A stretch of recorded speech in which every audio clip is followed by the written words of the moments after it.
references to the worrying revival and consolidation in different parts of the world, with particular emphasis in the industrialized north, of racism, discrimination and xenophobia. Muslim communities in Western countries, notably the US, Canada and some EU member states, have been experienced a more hostile environment. In addition to the negative projection of Islam in media, we are witnessing some unfair governmental policies that specifically discriminate against and target Muslim minorities under the shadow of combating terrorism. I give the floor to the United Nations Watch. Mr. President, UN Watch is committed to the fight against discrimination. Many today have invoked the Durban Declaration. Notwithstanding our well-known objections to several parts, we believe that those who call for its implementation ought to be held accountable to its legitimate requirements. Therefore, we wish to address the Declaration's express prohibition set forth in Article 2 against discrimination based on, quote, political or other opinion. Regrettably, this egregious form of discrimination, which often targets pro-democracy advocates, is widespread. Let us consider a few examples from around the globe. In Saudi Arabia, there is gross and systematic discrimination against those who publicly display political dissent. When a peaceful protest was recently planned in Riyadh, the government preemptively crushed it by flooding the city with security forces and warned protesters that they would be lashed and imprisoned.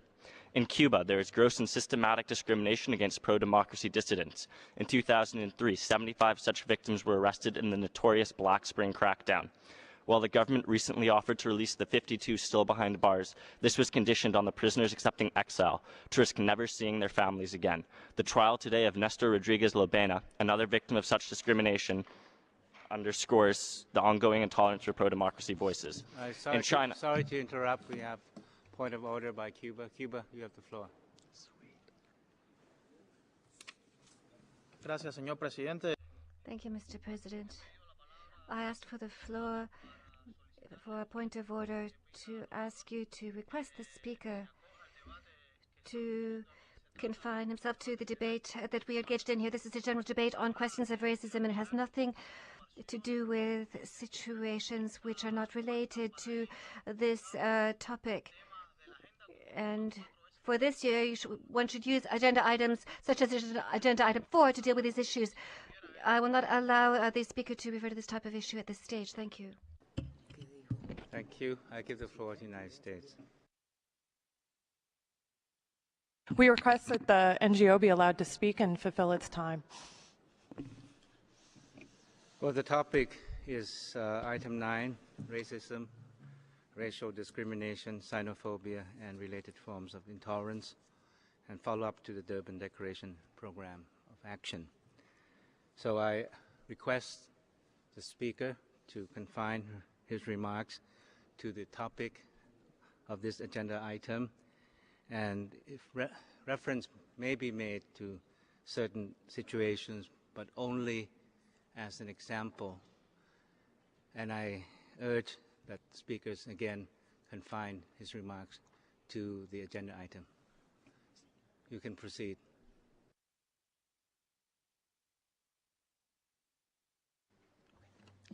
in reference to Article 2 DDPA, in China there has been gross and systematic discrimination against heroic democracy activists like Wang Bingzhang, who is serving a life sentence in a Chinese prison in solitary confinement. As it happens, all of these countries are members of this council. As such, they are obliged under Article 9 of Resolution 60/251 to uphold the highest standards in the promotion and protection of human rights. Under this same resolution and under the United Nations Charter, the principle of non-discrimination applies not only to countries but also to this council. In this regard, we recall that Article 8 mandates the suspension of member states which commit gross and systematic violations of human rights. 3 weeks ago, acting under this provision, the Council rightly suspended Libya. At the same time, we fear that observers may ask, does not the failure to apply the same sanction to China, Cuba, and Saudi Arabia constitute selective prosecution? Mr. President, if this Council asks the nations of the world to practice non-discrimination, should it not lead by example? Sorry, we have a point of order. Cuba. Thank you, Mr. President. I asked you to withdraw the floor from that speaker because he continues to be outside of the agenda. You should adjust the item on the agenda. Thank you. Right. I believe that when you talk about discrimination, this must be based under the Durban Declaration and Program of Action, but it does not apply to discrimination as you referred to within the context of the Council, so that part will have to be taken out. So I give you the floor to conclude your remarks. Thank you, Mr. President. Sorry, I give the floor to China first.